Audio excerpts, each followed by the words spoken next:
नमस्कार, आपके साथ मैं हूं विद्यानाथ झा। प्राइम एट 4 में आपका स्वागत है। आज आपको दिखाएंगे एक बयान से कैसे कांग्रेस में मचा तूफान, बीजेपी का हमला, राहुल क्यों है परेशान। दूसरी बड़ी खबर आज की, अमेठी की जनता को स्मृति ईरानी ने किया सावधान, क्यों जीजा जी की नजर कागज पर है। पूरी खबर क्या है आपको बताएंगे। साथ ही आपको दिखाएंगे हैदराबाद में बड़ा खेल कैसे हुआ, असदुद्दीन ओवैसी का मुस्लिम एजेंडा फेल। ये पूरी खबर क्या है ये भी आपको दिखाऊंगा। साथ ही आपको बताऊंगा कि मोदी की आंधी में इंडी का उड़ा फ्यूज, कन्नौज से लड़ने पर भैया जी क्यों हैं कंफ्यूज। ये भी आपको बताऊंगा अखिलेश यादव के बारे में। लेकिन सबसे पहले सबसे बड़ी खबर आज की आपको बता देता हूं, सैम पित्रोदा के बयान पर राजनीतिक घमासान छिड़ गया है। प्रधानमंत्री नरेंद्र मोदी ने छत्तीसगढ़ के सरगुजा में कांग्रेस को आड़े हाथों लिया। कांग्रेस पर हमलावर हुए प्रधानमंत्री नरेंद्र मोदी। माता पिता की विरासत पर टैक्स लगाएगी कांग्रेस, ये प्रधानमंत्री नरेंद्र मोदी ने कहा। कांग्रेस आपसे आपकी संपत्ति छीन लेगी। राहुल गांधी ने कहा कांग्रेस का घोषणा पत्र क्रांतिकारी है। अमित शाह का आरोप, कांग्रेस संपत्ति का सर्वे कराएगी। प्रियंका गांधी का बीजेपी पर पलटवार हुआ है। इसके बाद से मेरी मां का मंगलसूत्र देश के लिए कुर्बान हुआ। तो एक तरफ बीजेपी, प्रधानमंत्री नरेंद्र मोदी, और दूसरी तरफ प्रियंका गांधी ने हमला बोला बीजेपी पर। आप जो अपनी मेहनत से संपत्ति जुटाते हैं वो आपके बच्चों को नहीं मिलेगी, बल्कि कांग्रेस सरकार का पंजा उसे भी आपसे छीन लेगा। यानी कांग्रेस का मंत्र है कांग्रेस की लूट।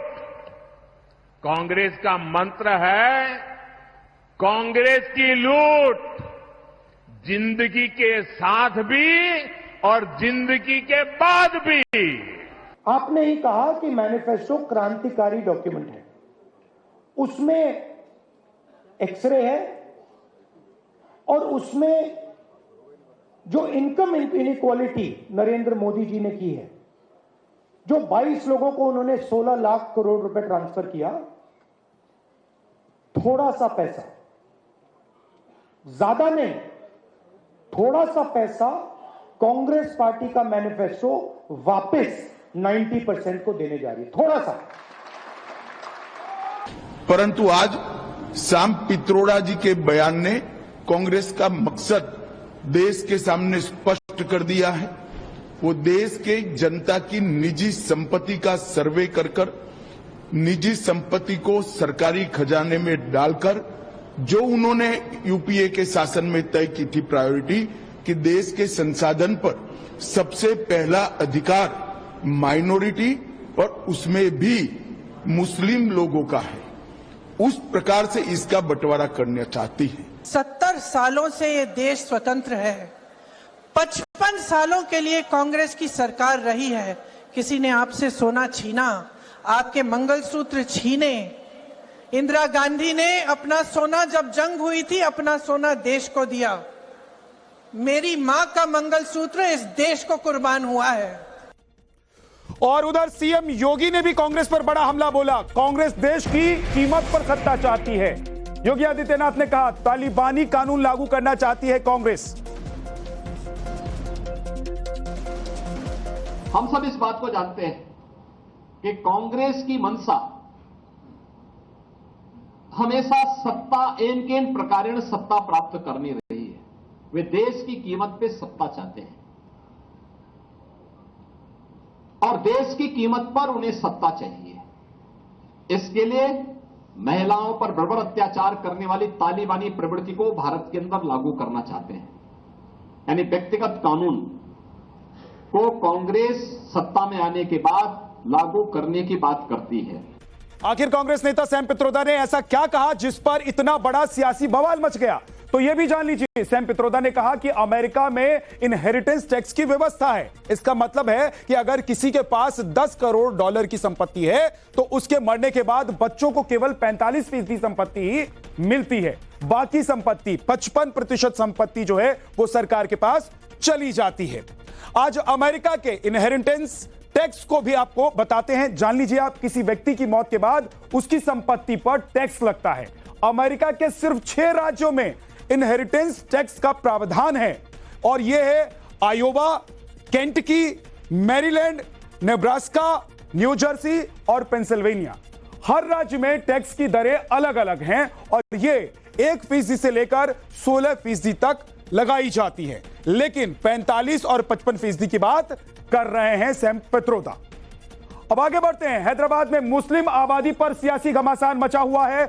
ओवैसी के वार पर माधवीलता ने भी पलटवार कर दिया है। ओवैसी ने कहा मोदी की मुसलमानों से नफरत की गारंटी। ओवैसी खुद मुसलमानों को भला नहीं होते हुए देखना चाहते हैं, माधवीलता ने कहा। मोदी की योजनाएं सभी के लिए हैं, माधवीलता ने कहा। तो एक तरफ ओवैसी बोल रहे हैं और दूसरी तरफ माधवीलता पलटवार कर रहे हैं। मोदी की एक ही गारंटी मुसलमानों से नफरत की गारंटी है। वो 2002 से सिर्फ नफरत के मुजाहरे कर रहे हैं और 17 करोड़ देश की आबादी है मुसलमानों की, सबसे बड़ी अल्पसंख्यक समाज है। वो देश के 140 करोड़ जनता के प्रधानमंत्री हैं, सिर्फ मुसलमानों के नहीं है क्या? उनको इस तरह से रुसवा करना, उस तरह से उनसे नफरत करना, और अगर कल कुछ देश में दंगा हो जाए तो जिम्मेदारी नरेंद्र मोदी की होगी। जब असदुद्दीन खुद के कौम को बर्बादी के ऊपर लेके जाते हुए ये एक बार भी नहीं सोचे कि प्रधानमंत्री जी जो इतने योजनाएं लेके आए हैं, बताइए कौन से योजना पर हिंदू मुसलमान लिखा हुआ है? बताइए। 2 टर्म से प्रधानमंत्री सबको साथ लेके निकल रहे हैं। अरे असदुद्दीन अकबरुद्दीन जैसे लोगों को तो मुंह बंद करवा देना चाहिए। और हैदराबाद से एक और बड़ी खबर आपको बता देते हैं। अब से थोड़ी देर में माधवीलता नामांकन भरेंगी। ये बड़ी खबर इस वक्त की। हैदराबाद में माधवीलता शानदार रोड शो करने के बाद नामांकन के लिए निकलेंगी। अनुराग ठाकुर भी इसमें शामिल रहे। हैदराबाद से नामांकन भरने वाली हैं माधवीलता। एक रोड शो उन्होंने निकाला जिसमें केंद्रीय मंत्री अनुराग ठाकुर भी शामिल हुए। हैदराबाद के चार मीनार से होते हुए ये रोड शो निकला जिसमें हजारों बीजेपी कार्यकर्ता शामिल हुए। इस दौरान केंद्रीय मंत्री अनुराग ठाकुर पर जमकर निशाना साधा। उन्होंने निशाना साधा और दावा किया कि इस बार हैदराबाद से ओवैसी की पतंग कटने जा रही है। अनुराग ठाकुर ने ओवैसी पर निशाना साधते हुए कहा क्योंकि हैदराबाद की जनता एक मजबूत सरकार चाहती है।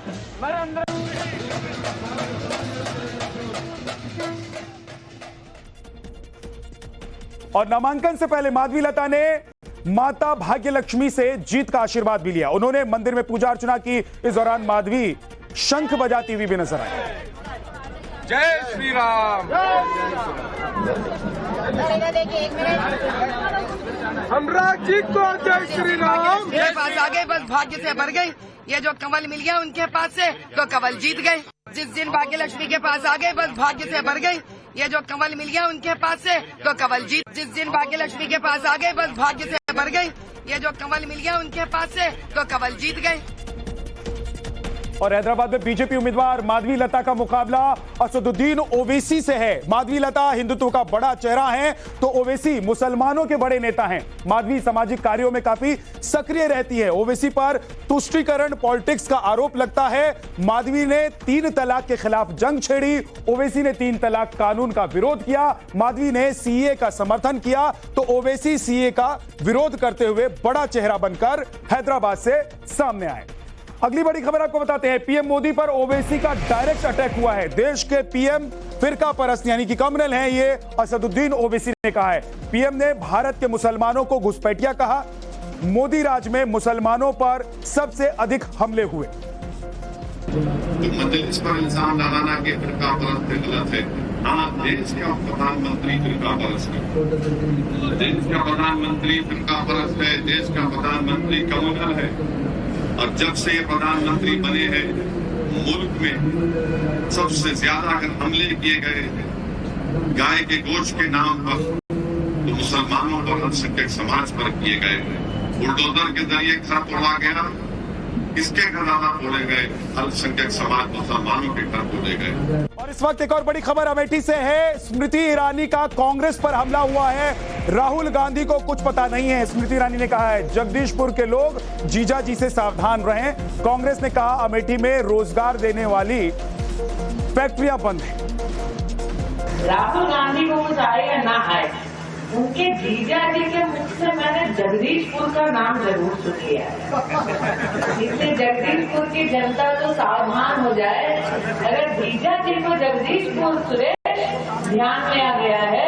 इसका मतलब एक एक गांव, एक एक घर, एक एक व्यक्ति अपना खेत का कागज छुपा ले। स्मृति ईरानी जी, हमने तो बहुत मेहनत से राजीव जी, सोनिया जी, राहुल जी ने अमेठी को सजाया था, रोजगार दिए थे।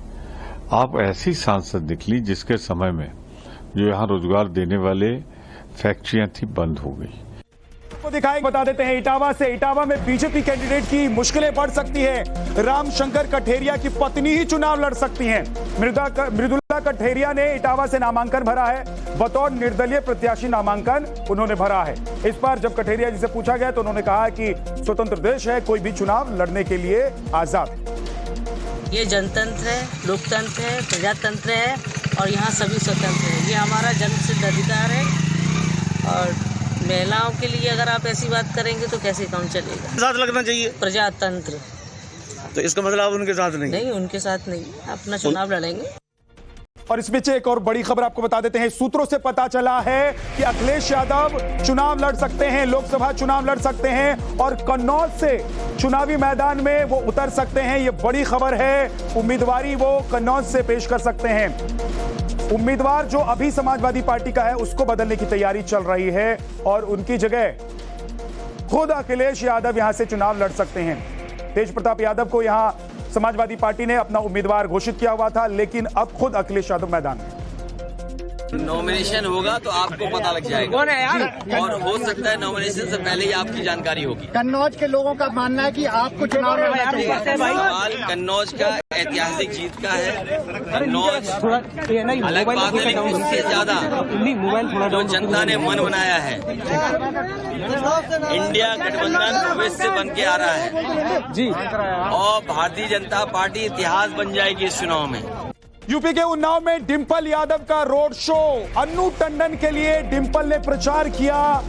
रोड शो में बड़ी संख्या में लोगों की भीड़ दिखाई दी। इंडी गठबंधन उम्मीदवार के पक्ष में रोड शो करने के लिए डिंपल यादव यहां पहुंची और मथुरा में हेमा मालिनी ने किया रोड शो। प्रचार के अंतिम दिन हेमा मालिनी का रोड शो हुआ और ये रोड शो काफी शानदार रहा हेमा मालिनी के लिए। मसानी चौराहे से लेकर विकास बाजार तक रोड शो निकाला गया। रोड शो में बड़ी संख्या में लोग शामिल हुए। पगड़ी और दुपट्टा लेकर लोगों ने अभिवादन किया। अंशुल अभिजीत को टिकट मिलने से कार्यकर्ता नाराज हैं। कांग्रेस कार्यकर्ताओं ने अंशुल अभिजीत का पुतला जलाया और नाराजगी जाहिर की। और आज वायनाड में चुनावी कैंपेन कर रही कांग्रेस महासचिव प्रियंका गांधी वाड्रा ने टाइम्स ऑफ भारत से एक्सक्लूसिव बातचीत करते हुए प्रधानमंत्री नरेंद्र मोदी पर हमला बोला। प्रियंका गांधी वाड्रा का पीएम मोदी पर बड़ा आरोप है, मुद्दों को भटकाने की राजनीति कर रहे हैं पीएम। बेरोजगारी, महंगाई के मुद्दे पर चुनाव होना चाहिए। मोदी जी को चुनौती है, मैनिफेस्टो को पढ़ें। रोज नए नए मुद्दों से भटकाया जा रहा है, प्रियंका गांधी ने आरोप लगाया। कांग्रेस महासचिव प्रियंका गांधी वाड्रा हमारे साथ है बात करने के लिए। प्रियंका जी, धुआंधार प्रचार चल रहा है, कल कर्नाटक में, आज वायनाड में, और लगातार जो प्रचार का दौर है वो चलता जा रहा है। क्या कुछ लग रहा है, क्या मूड है जनता का, क्योंकि पहले फेज का चुनाव हो चुका है? मुझे लगता है कि जनता का मूड बदलाव के लिए है और इसलिए है क्योंकि जनता उब चुकी है। वो चाहती है कि जो उनकी एक्चुअल समस्याएं हैं उन पे बात हो और उन पे पूरा डिस्कशन हो और चुनाव उसी पे लड़ा जाए। लेकिन प्रचार किस तरफ जा रहा है, चुनाव किस तरफ जा रहा है? जिस तरह के प्रचार हो रहे हैं, प्रधानमंत्री का निशान, ये हर चुनाव में होता है। हर चुनाव में भाजपा के जितने भी नेता हैं वो कोशिश करते हैं कि जनता का ध्यान भटकाएं और जो जनता की एक्चुअल इश्यूज हैं उन पे बात नहीं करती। अगर 10 सालों के लिए इनका राज रहा है तो जनता को बताए ना। मेरी तो चुनौती है मोदी जी को कि लड़े इस चुनाव को, बेरोजगारी पे, महंगाई पे, जनता की जो समस्याएं हैं इस पे। मोदी जी मैनिफेस्टो पे बार बार, कांग्रेस के मैनिफेस्टो पे क्यों आ रहे हैं? कह रहे संपत्ति। सलाह ये है कि पहले पढ़ ले मैनिफेस्टो, कि जो मैनिफेस्टो में नहीं है उसके बारे में वो इधर उधर सारी बातें कर रहे हैं, कम से कम पढ़ तो ले। है ना। अच्छा प्रियंका गांधी, एक अंतिम सवाल है, जीत की गारंटी है प्रियंका गांधी, जिस भी राज्य में प्रचार करती है वहां जीत कर आती है। तो रायबरेली से क्या प्रियंका गांधी इस बार चुनाव लड़ेंगी? क्योंकि ये सवाल बहुत ज्यादा आ रहा है। प्रियंका गांधी हमारे साथ बात करते हुए, और उनका कहना है कि प्रधानमंत्री मैनिफेस्टो पर जो सवाल कर रहे हैं, पहले कांग्रेस का मैनिफेस्टो पढ़ ले, और कहीं ना कहीं ध्यान भटकाने की कोशिश की जा रही है और प्रचार हर बार इसी तरह का होता है। ये भी कह रही है और चुनौती दे रही है प्रधानमंत्री को। टाइम्स नाउ नव भारत से एक्सक्लूसिव बातचीत थी ये प्रियंका गांधी वाड्रा की। रंजीता झा, टाइम्स नाउ नव भारत, वायनाड। तो वायनाड से आप रिपोर्ट देख रहे थे, लेकिन अब आपको यूपी वापस लेकर आते हैं, जहां पर इंडी गठबंधन के अंदर ही क्लैश की घटना सामने आ रही है। अमरोहा में इंडी गठबंधन की जनसभा में मारपीट हो गई। दानिश अली, संजय सिंह के सामने ये मारपीट की घटना हुई, कार्यकर्ता आपस में भिड़ गए। और जम्मू कश्मीर से भी एक बड़ी खबर है, बांदीपुरा में एंटी टेरर ऑपरेशन चल रहा है। आतंकियों की धरपकड़ की जा रही है, इसके लिए ऑपरेशन चलाया जा रहा है। आतंकियों की गोलाबारी में सेना के 2 जवान घायल भी हुए हैं। ड्रोन कैमरे और हेलीकॉप्टर से नजर रखी जा रही है।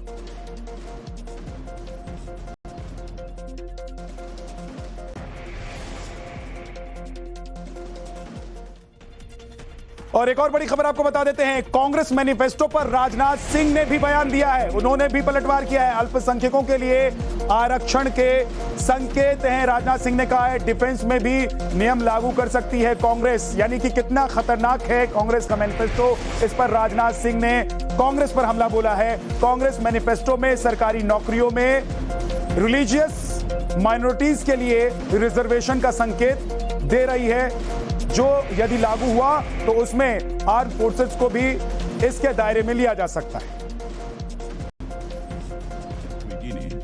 जब 2006 में रिपोर्ट दी थी तो उसमें भारतीय सेना में रिलीजन के आधार पर, मजहब के आधार पर